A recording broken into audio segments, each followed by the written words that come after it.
Hey guys, hey everyone. This is Caroline from Caroline Juster Fitness, back with my weekly Wednesday Facebook Live. This week I want to talk to you guys about returning to the gym after an injury. So, just a little bit of backstory about my experience with injuries, both personally and with clients. So, back in, I think it was 2011, I think 2012, I fell on a skiing trip and I broke my wrist. I broke my wrist pretty severely. I had a huge fracture line across my wrist, and like this little piece of bone on my left side was completely shattered on the x-ray. It was pretty scary looking, actually. So this was a really traumatic injury for me for a lot of reasons. So it was like the peak of my music career. I was a junior in college. I had made the finals of this big trombone competition, and that was in like March, I think late March, and this was around New Year's that this injury happened. So I knew that I wouldn't be able to play trombone for a long time because you hold your trombone in your left arm.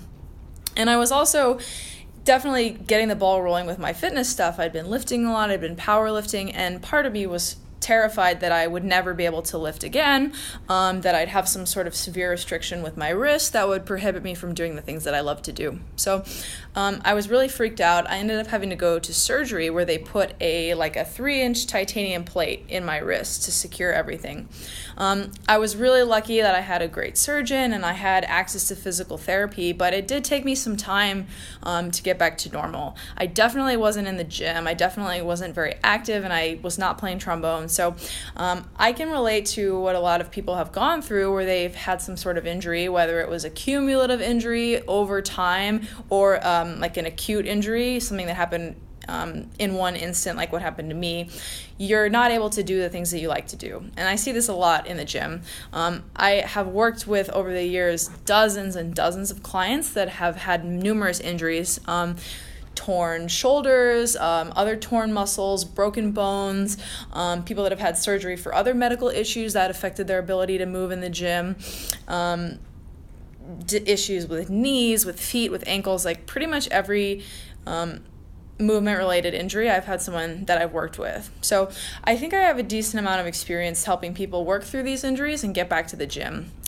When these clients come to me, largely what they want is just to feel normal again. They want to feel like they can do their normal exercise routine, like they don't have to make huge sacrifices. So while initially we do need to be smart about things, which I'm going to talk about in a second, in my experience, over time with smart training and guidance and patience, many people can return to where they were before, or maybe just with some minor limitations. So I want to walk you through today the 3 important steps that I use to work people back from an injury and get them returning to some sort of normal or new normal routine in the gym.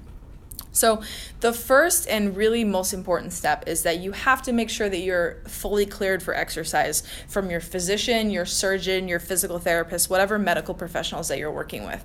So some people are stubborn. I can certainly relate to this, and they think that they reach a month after their injury or whatever the date is, and that they're just ready to go, ready to get back to the gym. And sometimes that's not true. Sometimes you may feel more or less okay, but your medical professional tells you that you need to wait, you need to allow more time for healing, and you really should respect that. Certain injuries take a long time to heal. In my case, things like a broken bone and surgery are 2 of the most invasive procedures. But even if you tweaked something, you may be doing yourself a big disservice if you return to the gym before you're truly ready. So make sure that you're communicating with your physical therapist, doctor, etc., and you clearly tell them what kind of activity you're doing, whether it's strength training or like cycling, running, anything that you're doing. Tell them what it is and make sure that they give you the okay to do that. On a side note, make sure that you go see a doctor if you think that you're hurt. Related to the stubbornness issue that I just mentioned, sometimes I'll meet with a new client at the gym that just joined and they're doing their introductory sessions, and I find out over the course of these sessions that they have some serious injury or some sort of chronic pain issue that they've been dealing with that really needs to be addressed by a medical professional. So a personal trainer, someone in my shoes, is not a medical professional.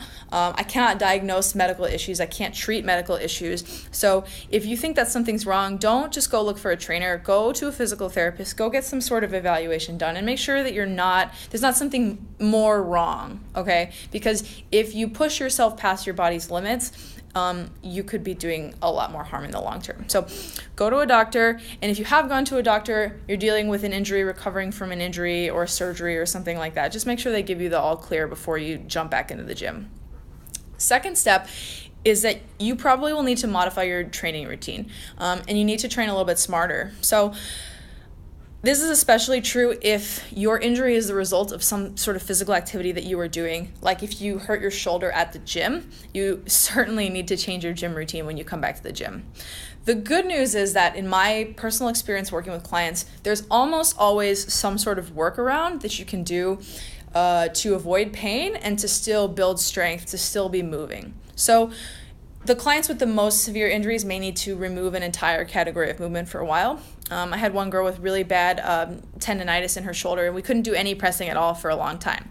But over the long run, she did make a more or less full recovery, and now we're doing push-ups and landmine pressing and stuff like that. So if you're patient, you may get to a point where you can reintroduce that stuff. In the meantime, you need to find exercises that don't cause pain. Okay, so that's the first thing. Anything that explicitly causes pain, you should avoid.